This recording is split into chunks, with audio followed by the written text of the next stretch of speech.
No, no, no, no.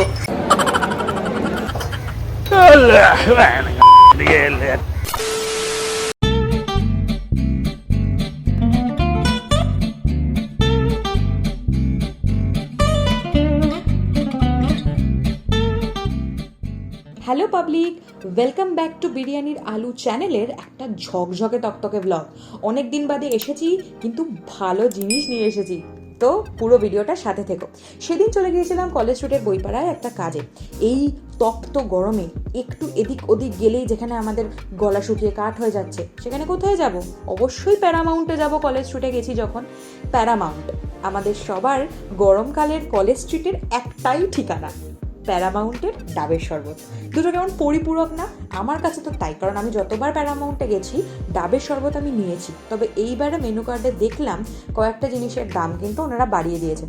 কিচ্ছু করার নেই, সব জিনিসের দাম বাড়ছে, ওনারাও বাড়াবেন, খুব স্বাভাবিক। তবে একটু বুকে ছ্যাক করে লাগে আর কি, দাম টাম বাড়লে, সেটা সোনার দামই হোক আর খাবারেরই দাম। বলেন কি? যাই হোক, দাম বাড়াক দাম কমাক, জিনিসটা যেন এক থাকুক। ডাবের শরবতটা একই রকম আছে, তবে লেমন সিরাপ যেটা আমি নিলাম, ওই সোডা জল, লেবু জল ভালো বাংলায় যেটা বলে, সেটা আমার মোটামুটি অ্যাভারেজ লেগেছে। তবে বেশ টক ঝাল, মানে একটু ঝালঝালও ছিল, আমার মনে হয় জল জিরার একটু ছিল, একটু টকটকও ছিল, ভালো লেগেছে, খারাপ লাগেনি। তবে 90 টাকা দাম অনুপাতে আমার একটু বেশিই লেগেছে। আর এই যে আমি ক্যাট মারতে গিয়ে ধ্যাত হয়ে যাই একটুখানি, এই ব্যাপার স্যাপারও আছে। যদিও শ্বাসটা যদি পড়ে যেত, আমি কিন্তু সত্যি কাঁদতাম, আমার ওটা খুব প্রিয়। কিন্তু ব্যাপারটা হলো, প্যারামাউন্ট থেকে বেরোনোর পর তখন তো তোমার শরবতে গলাটা ভিজে গেছে, তুমি তো রিলিফড। এবার তো তোমার কিছু মুচমুচে, কিছু কুড়কুড়ে, কিছু খেতে ইচ্ছা করছে। তো আমি অনেকদিন ধরেই আমার বন্ধুদের মুখে শুনছিলাম যে কলেজ স্ট্রিটে, কলেজ স্কোয়ারের বেসিক্যালি পাশের রাস্তাটাতে একটা ফুড ট্রাক খুলেছে, কোরিয়ান ফুড ট্রাক। এই যে এই রাস্তাটা সোজা গেলে তুমি ধাক্কা খাবে পুটি নামে, আর এই রাস্তা দিয়ে তো তুমি চলে যাবে সোজা কলেজ স্ট্রিটে শিয়ালদার দিকে। একটু ডিরেকশনে একটু গন্ডগোল হলেও তোমরা চিনতে পারবে ভাই, কলেজ স্কোয়ারের গেটের সামনে আর বিশ্বভারতী দোকানটার সামনে একদম ফুড ট্রাকটা বড় বড় করে এই যে দাঁড়িয়ে আছে, কে টাউন ক্যাফে ফুড ট্রাক, বড় করে একটা ট্রাক দাঁড়িয়ে আছে, তোমরা দেখতে পাবে না? এটা হয় কোনোদিন? মদ তো বেশি খাইনি, উল্টা পাল্টা বলছি কেন? খুব ভালো, আমার ফার্স্ট টাইম এক্সপিরিয়েন্স ভীষণ ভালো।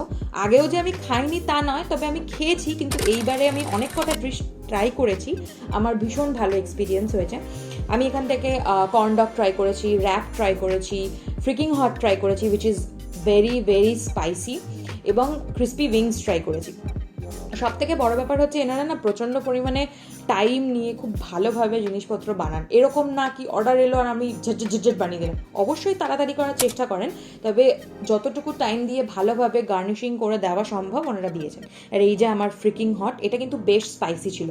তো তোমরা যারা যারা এটা নেবে বলে দিও যে একটু কম ঝাল দিতে, অথবা অন্য আইটেম নিতে পারো, বাট কারণ এটা সত্যিই খুব ঝাল ছিল। আর গরমের মধ্যে যারা ঝাল, আমার মতন ঝাল পাগল, তারা ছাড়া আমার মনে হয় না এটা কেউ নেবে বলে। নিয়ে পস্তালে আলাদা ব্যাপার। তাই জন্যই বলি, আমার ভিডিও দেখো, আমার ভিডিও লাইক সাবস্ক্রাইব করো, যাতে এই প্রোজ অ্যান্ড কনসগুলো তোমরা জেনে নিতে পারো। আমি তো ভালো মানুষ, তাই আমি এগুলো বলি। তরিকায় ভিক মাংনে।